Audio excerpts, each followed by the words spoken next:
Hey everybody, welcome to Feel Good Friday. Happy Friday, everyone.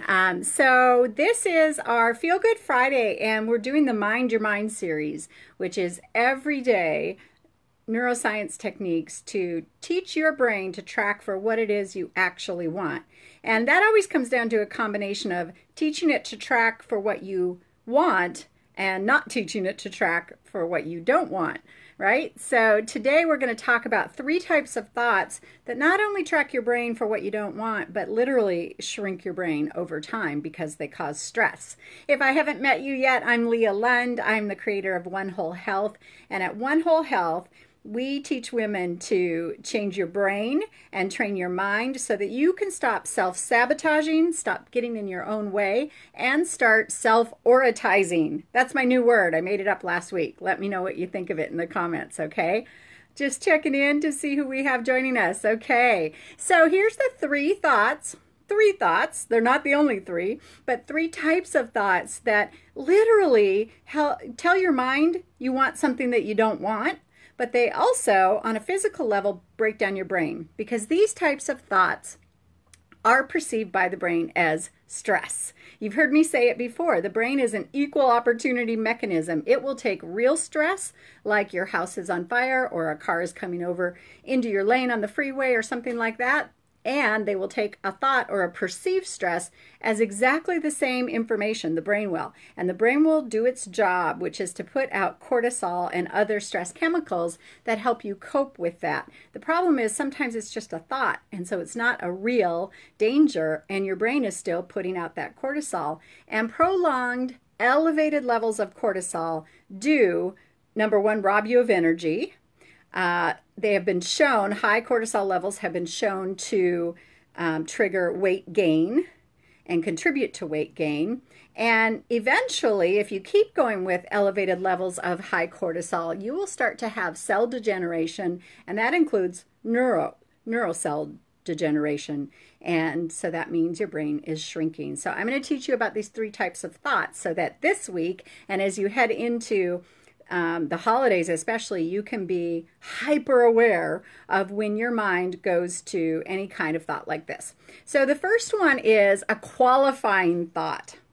Even when you're praising yourself and giving yourself a compliment, which I hope you do often because that encourages the mind to tell the brain you are not stressed. Even when you are doing that, when you're saying, well, I did this, do you put a qualifying word on it? Do you say, well, at least I did this, or I did it a little better this time? Is there any kind of adjective in there that qualifies instead of it just being a celebration? I accomplished this. Is it at least I accomplished this, or I did this a little bit better? Well, I did half of it.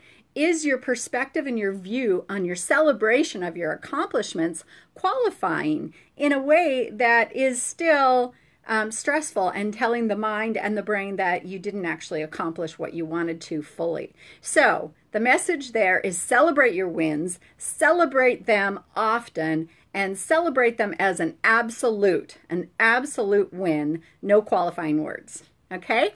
The second type of thought is really similar to the first, and this is a type of thought that stresses us out, tells the mind to track for things that you don't want, and ultimately shrinks your brain, and that is comparison. Any kind of comparison. Let your way, your wins be yours without comparison. Comparison is, there are so many studies in neuroscience about even social media here. Social media tends to contribute to this, where you're constantly comparing, so nothing is ever good enough about you or your family or what you have or your life, and it leads to anxiety and to depression. And so you want to be aware, mind your mind for when you're making comparative statements, even if it's only inside your head, even if it's only your thoughts, and rewrite that to, once again, just claim your accomplishment. Claim what you have, be grateful, and have gratitude for what you have. And no comparison needed, because comparison never helped anybody feel better.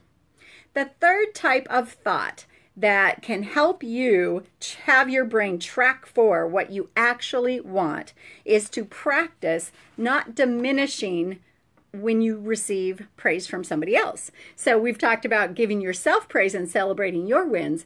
When you receive a compliment, notice, do you diminish it? This used to be a biggie for me. The minute somebody would compliment me on anything, they'd say, oh, I love that sweater. I would say something like, oh, I got it on sale. You know, I would just try to justify and diminish instead of saying, thank you, thank you. So when you receive a compliment, pause. Before you say anything, pause, take a breath, receive it, say thank you, and don't diminish your compliments that you receive. This encourages the mind. It shows the mind that it's not a stressful situation. So the mind then tells the brain it's not a stressful situation. It's actually a feel-good situation. And the brain will start to put out your serotonin and your endorphin and your oxytocin and all the feel-good chemicals. So that's the lesson today. 3 thoughts to become aware of, not with judgment. If you add judgment to this, oh, darn, there I go again, having that kind of thought, then it completely defeats the purpose, because that's exactly a kind of thought that shrinks your brain. So become aware with curiosity and celebrate your wins and receive your compliments, because now you know 3 types of thoughts that you can turn to actually teach your mind how to track for what it is you want. Have fun with it. Do share in the comments. I'd love to hear the types of thoughts that you notice, because when you put it out there and put it in a comment, you're even more aware of it. And then you could right there in that same comment, rewrite the thought and put what you're going to start thinking now instead. That is mind-friendly and brain-friendly. So mind your mind. If this was helpful for you, here's the thing. We learn through and develop a success mindset really through, it takes 3 things. It takes knowledge and training. So you've just had some of that. You've had some knowledge and training. It also takes effort. You actually have to go out and do these exercises. They don't work just through osmosis. A little bit they do through the reticular activating system, but they work much better if you go out and put in the effort. And sometimes that's very hard to do alone. So be honest with yourself. Is this something you're going to listen to and then go, oh, that's a good idea, and then boom, it's gone. You never really practice and apply it. The effort is essential. And then the third thing that's required to really change habits and to grow is that you repeat, repeat, repeat, repeat, repeat. This is one of the many things that we do inside of our Vibrant Woman group. And so I just want to let you know the doors are open. I am accepting applications on the Vibrant Woman. I'll put the link to that in the comments as well, because if you find this helpful and think it can impact your life, you are exactly right. And when you put action to lessons like this, put in the effort and have accountability and support, and then put in the practice however many times it takes until it becomes second nature, complete subconscious automatic habit, that's when things really start to change in your life. And that's what we do in the Vibrant Woman. So I'll put that link for you if you're interested. Have a great day, mind your mind, and enjoy yourself, because life is meant to be enjoyed and you are meant to feel good. Thanks, everybody. Have a great day.